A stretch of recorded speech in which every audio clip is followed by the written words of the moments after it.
नमस्कार, Mithila must news में आपका स्वागत है। मैं हूं मनोज और बड़ी खबर हम बता दें कि दरभंगा के केवटी विधानसभा से अब मुरारी मोहन झा होंगे उम्मीदवार। भारतीय जनता पार्टी के टिकट पर लड़ेंगे वो चुनाव। हरीश सैनी जो काफ़ी धूमधाम के साथ वीआईपी का टिकट सिंबल लेकर के आए थे, अब उन्हें केवटी से वापस लौटना पड़ेगा। लेकिन अब उनके लिए पार्टी ने क्या सोचा है, ये बड़ी खबर हम लगातार आपको कल से ही दिखला रहे थे कि वीआईपी के दोनों टिकट पर बड़ी फेरबदल हो सकती है। अब ये तय हो गया अब कि अगर मुरारी मोहन झा को केवटी मिला है तो अब हायाघाट से बैजू नहीं होंगे, रामचंद्र शाह होंगे वहां से उम्मीदवार। तो बड़ी खबर लगातार देखिए मिथिला मस्जिद पर। हमारे साथ बता दें शहरी विधानसभा में तीसरा विकल्प कौन, इस बात को लेकर के हम चर्चा करें। अभी से पहले आपने देखा ओम प्रकाश खेरिया जो गामी और संजय सरावगी के बीच क्या तीसरा विकल्प दे पाएंगे। हमारे साथ एक और प्रत्याशी हैं, जरा गौर से देखिएगा इन्हें। ये हैं सियाराम पासवान जो सदर प्रखंड के पूर्व प्रमुख हैं, पहले प्रमुख रह चुके हैं, 10 साल तक प्रमुख रह चुके हैं। ये भारतीय जनता पार्टी में थे, राजद में थे और अब इस बार बाढ़ के दरमियान जाप के नेता पप्पू यादव के कार्यों को देख करके वो जाप में शामिल हुए और एक आकांक्षा से इन्हें टिकट मिला। आपको सिंबल मिल गया क्या? जी सर। तो आप जाप क्यों ज्वाइन किए? जाप हम ज्वाइन किए हैं क्योंकि आरजेडी में भी हम 15-20 साल हम देखे हैं, काम किए, और बीजेपी में भी हम देखे, वहाँ भी हम लगन से काम किए। और पप्पू यादव जी को हम देखे जो पूरे बिहार में जो उनका क्रियाकलाप है, गरीब का वो जो नेता हैं, जन जन के नेता है। और हम बिहार में देखे ई कोरोना महामारी में जो एसी रूम से कोई नेता नहीं पटना से निकले, लेकिन राष्ट्रीय पप्पू यादव जी पूरे बिहार में 497 गांव 110 प्रखंड को वो भरबन किए, 40 लाख जनता से वो भेंट किए, गले में गले मिलाएं, हाथ में हाथ मिलाएं, उनको जान की कोई परवाह नहीं हुआ। और गरीब के बीच मोटरसाइकिल से, ट्रैक्टर से, पांव पैदल, पानी में हेल करके जो भी गरीब को कुछ मुहैया कराना पड़ा तो अपने स्वयं जा कर के, उसमें 1 से लेकर के 48 वार्ड हैं और शहरी विधानसभा में 8 पंचायत हैं, जो कंसी है, सीसो पूर्वी है, सीसो पश्चिमी है, शहबाजपुर है, रानीपुर है, वासुदेवपुर है, सारा मोहम्मद है, कबीरचक है। और 15 साल से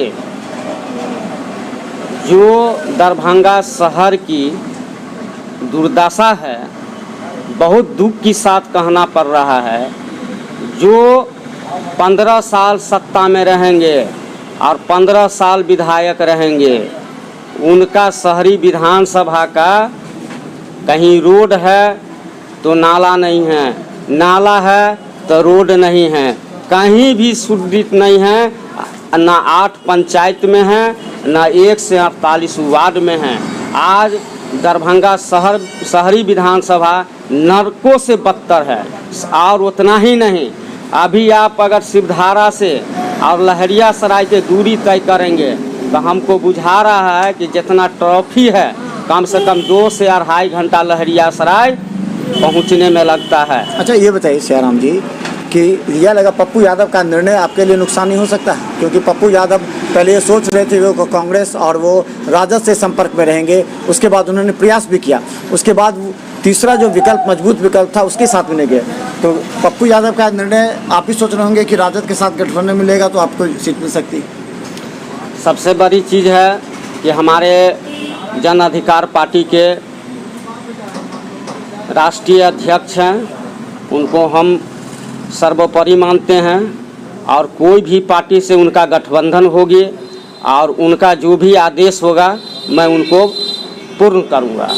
तो क्या लगता है कि आप इस समय जो कठिन चुनौती है, और पप्पू यादव को बारे में कहा जाता है अकेले वो चुनाव नहीं जीत सकते हैं, वो किसी को सपोर्ट करेंगे तो चुनाव जीत सकते हैं।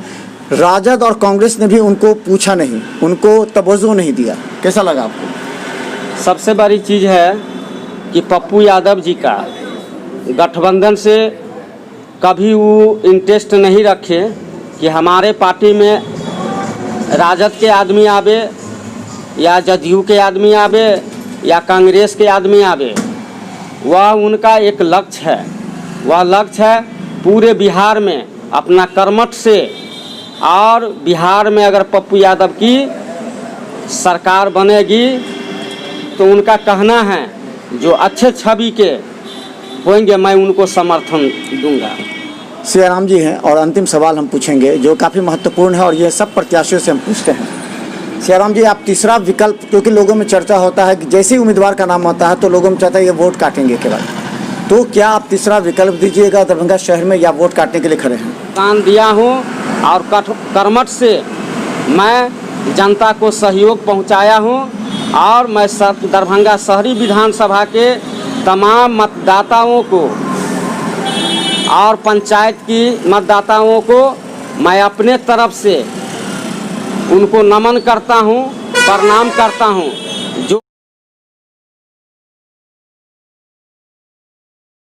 जो पहले सदर के प्रमुख रह चुके हैं, दरभंगा का शहरी विधानसभा का जो समीकरण है वो इस समीकरण में जो सबसे लोकप्रिय चेहरा लोग देखते हैं उस पर ज़्यादा लोगों की आशा विश्वास होती है। सियाराम पासवान अपने पप्पू यादव के चेहरे को लेकर के अब शहरी विधानसभा में उतरेंगे। निश्चित तौर पर पहले चरण में जो पप्पू यादव ने जो कार्य किए थे, जहां वो गरीबों के पास जिसके घर में किसी की मौत हो गई वहां पैसे उन्होंने दिए, गरीबों के खाना के लिए दिए, नाव पर रह करके उन्होंने क्षेत्र में घुमा, क्या पप्पू यादव इस सब बैलेंस को वोट बैंक में तब्दील कर पाते हैं? ये सियाराम पासवान के लिए भी और